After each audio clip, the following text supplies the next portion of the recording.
પ્રભુ ઈસુના જીવંત અને પવિત્ર ત્રિએક નામમાં વાલા ભાઈઓ અને બહેનો, આપ સર્વને લોગોસ બાઇબલ સ્ટડી તરફથી હું પ્રેમી સલામ પાઠવું છું.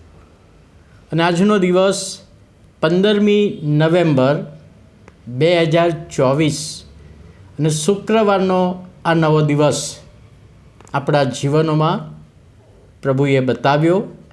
માટે પ્રભુનો ખૂબ આભાર માનતા પ્રભુના નામને ધન્યવાદ આપીએ છીએ. આજે જે પ્રોમિસ આપણે જોવાના છીએ એ પુનર્નિયમનું પુસ્તક, તેનો 12મો અધ્યાય અને 32મી કલમ.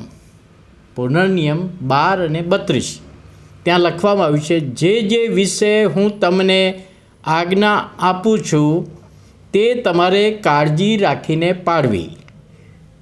તારે તેમાં કંઈ વધારો કે ઘટાડો કરવો નહીં. હવે ઇસ્રાયેલી પ્રજા કનાન દેશમાં પહોંચવાના છે ને કનાન દેશમાં આ એક બાબત યહોવાએ એમને બતાવી, આજ્ઞા આપી.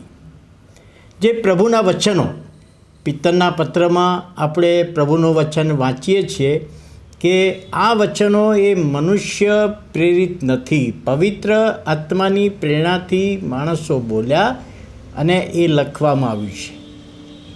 બીજી બાબત છે, પાઉલ તિમોથીને લખે છે કે આ પ્રભુના વચનો એ વ્યક્તિના જીવનમાં બોધ આપે છે, નિષેધ એટલે મના કરે છે, આ ના કરશો, આ ના કરશો, અને સુધારા, આપણામાં કંઈ ભૂલ છે તો સુધારો છે. અને યોહાનની સુવાર્તાના 21મા અધ્યાયમાં લખવામાં આવ્યું છે કે આ વચનો એ આપણે વિશ્વાસ કરીને, પ્રભુ ઈસુ પર વિશ્વાસ કરીને તારણ પામીએ એ માટે છે. એટલે આ બધા વચનોને માટે એક ચોક્કસ પ્રકારની આજ્ઞા, એકની એક આજ્ઞા 3 જગ્યાએ આપી.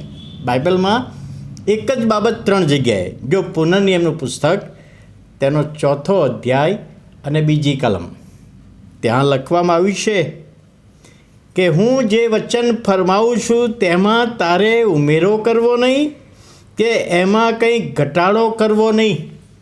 એટલે યહોવાએ ઇસ્રાયેલી પ્રજાને આ પહેલી વખત કહ્યું કે જે વચનો આપ્યા છે એમાં કશું ઉમેરવાનું નથી અને એમાંથી કશું કાઢી નાખવાનું નથી.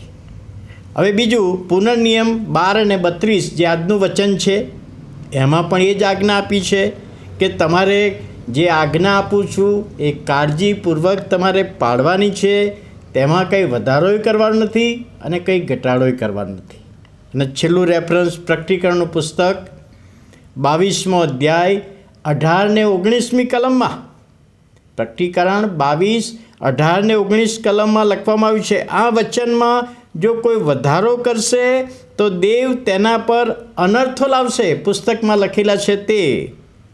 અને જો કોઈ એમાંથી કાઢી નાખશે તો દેવ તેનો ભાગ જીવનમાંથી કાઢી નાખશે, જીવનના ઝાડમાંથી કાઢી નાખશે.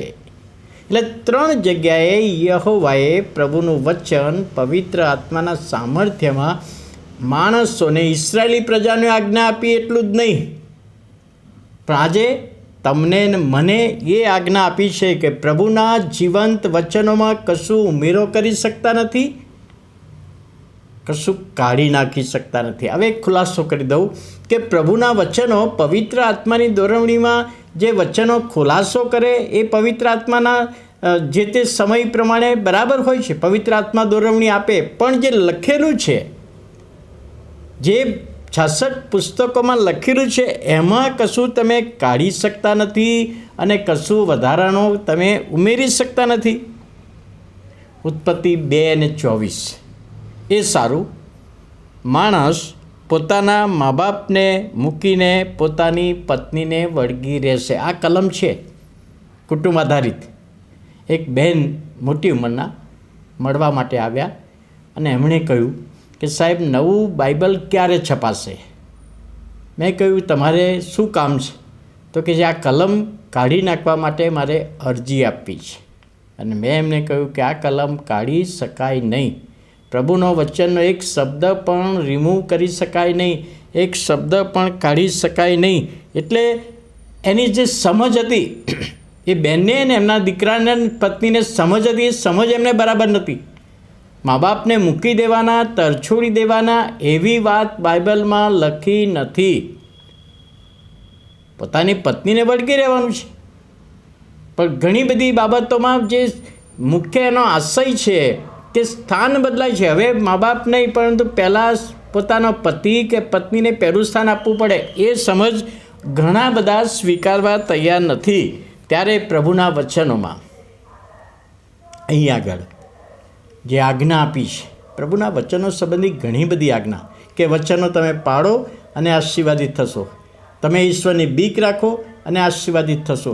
પણ અહીં આગળ જુદા પ્રકારની આજ્ઞા આપવામાં આવી, અને તો ઇસરાયેલી પ્રજાને માટે અને આજના સમયમાં આપણા બધાના માટે, જેઓ વિશ્વાસ કરે છે તેઓને માટે આ આજ્ઞા છે કે પ્રભુના વચનોમાંથી કશું કમી કરી શકતા નથી કે કંઈક આપણે વધારાનું ઉમેરી શકતા નથી. પ્રભુએ જે શબ્દો આપ્યા છે, જે વિચારો આપ્યા છે, એ જ પ્રમાણે આપણે એને સ્વીકારવાનું છે અને એ પ્રમાણે ચાલવાનું છે. ત્યારે પ્રભુ એનો આશીર્વાદ આ વચન દ્વારા આપણને આપે. પ્રાર્થના કરીએ. વાલા પ્રભુ, અમે તમારો આભાર માનીએ છીએ, તમારા નામને ધન્યવાદ આપીએ છીએ. નવા દિવસની ભેટને માટે નવા દિવસનું સામર્થ્ય આપ્યું, આજનું વચન સમજવામાં આત્માની દોરવણી સહાય તમે પૂરા પાડ્યા.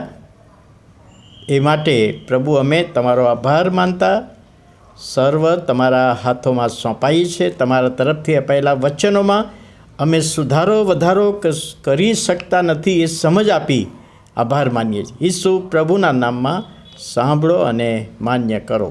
આમેન.